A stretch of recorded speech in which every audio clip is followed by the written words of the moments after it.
manajemen sumber daya manusia. Karena peranan utama seorang manajer adalah untuk memimpin, memotivasi, dan mendorong karyawan untuk bekerja sama dalam mencapai tujuan organisasi, maka setiap manajer harus memiliki keterampilan dasar di bidang manajemen bisnis agar dapat mengelola timnya secara efektif. Untuk dapat meraih apa yang menjadi tujuan perusahaan atau organisasi tersebut, seorang manajer harus mampu merencanakan, mengatur, mengendalikan sumber daya yang ada, termasuk sumber daya manusia. Sehingga penting bagi seorang manajer untuk memiliki skill dan kualitas yang mumpuni agar dapat melakukan tugasnya dengan baik. Jadi dalam fungsi manajemen sumber daya manusia itu terbagi ada 5. Itu pertama perencanaan, terus kemudian ada rekrutmen, kemudian ada seleksi, kemudian orientasi, pelatihan, dan pengembangan, dan yang terakhir evaluasi kinerja. Apa itu perencanaan?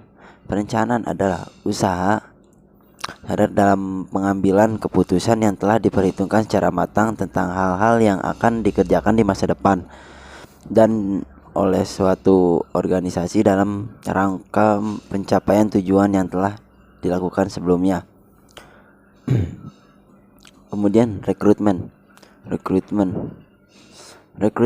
adalah proses penarikan sekelompok kandidat untuk mengisi posisi yang lowong atau kosong. Perekrutan yang efektif akan membawa peluang pekerjaan kepada perhatian dari orang yang berkemampuan dan keterampilan memenuhi spesifikasi pekerjaan. Kemudian yang ketiga, seleksi. Seleksi tenaga kerja adalah suatu proses menemukan tenaga kerja yang tepat dari sekian banyak kandidat atau calon yang ada. Tahap awal yang dilakukan adalah menerima berkas lamaran, adalah melihat daftar riwayat hidup seseorang itu, milik pelamar itu. Yang keempat, fungsi manajemen orientasi, pelatihan, dan pengembangan. Pengembangan development diartikan sebagai penyiapan individu untuk memikul tanggung jawab yang berbeda atau yang lebih tinggi dalam perusahaan, organisasi, lembaga, atau instansi pendidikan. Menurut Hani Handoko 2001.2/104, pengertian latihan dan pengembangan adalah berbeda.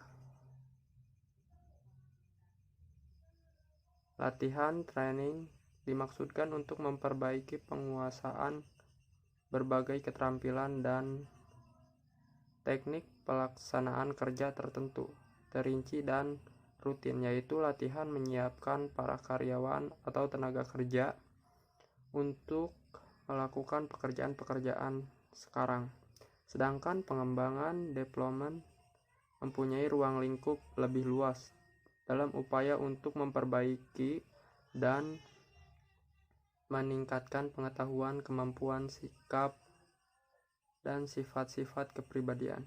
Kemudian yang kelima, evaluasi kinerja.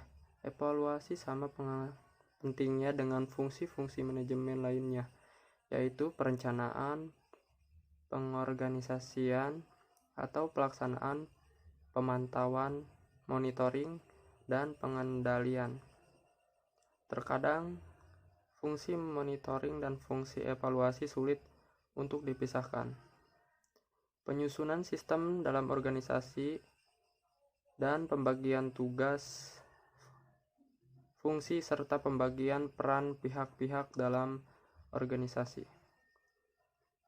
Ada kala tidak perlu dipisah secara nyata. Fungsi manajemen puncak misalnya meliputi semua fungsi dari perencanaan sampai pengendalian. Oleh karena itu,